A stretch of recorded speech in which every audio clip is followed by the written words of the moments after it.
আল্লাহ নামাজের জন্য ডাকে না। এই উম্মতকে এতটুকু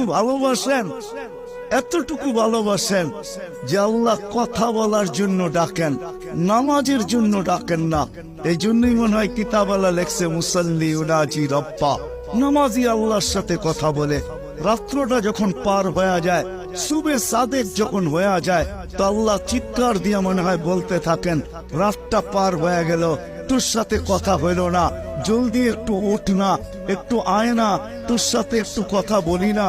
আবার যখন সকালেরটা ফজরেরটা শেষ হয়ে যায়, আবার দুপুর আসে, তখন যেন আল্লাহ বলতে থাকে, সেই সকালে কথা হইল, এখন তো দুপুর হয়ে গেল, তোর সাথে কথা হয় না, একটু আয় না, দুপুরে একটু কথা বলি না।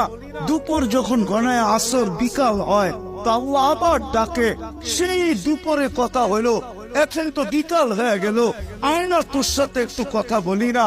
বিকালের পরে যখন সূর্য ডুবা যায়, তো আল্লাহ আবার বলে, সেই বিকালে কথা হইলো, আর সূর্যটা ডুবা গেল, এখন তো রাত্রই হয়ে গেল, আয় না, তোর সাথে একটু কথা বলি না, যেটাকে মাগরিব বলে।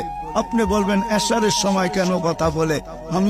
আমার মন বলে এশারের সময় মনে হয় এই জন্য কথা বলেন যে একটু পরেই তো ঘুমায়া যাবি, কাল সকালে উঠাইলে তো উঠবি, যদি না উঠাই তো আর কোনোদিন উঠা হবে না, চিরদিনের জন্য নিদ্রা হয়ে যাবে, তোর সাথে আমার কথাও হবে না, একটু পরে তুই ঘুমায়া যাবি।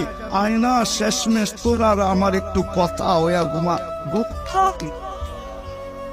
আমার তো মনে হয় আল্লাহ কথা বলার জন্য ডাকে, নামাজের জন্য ডাকে না।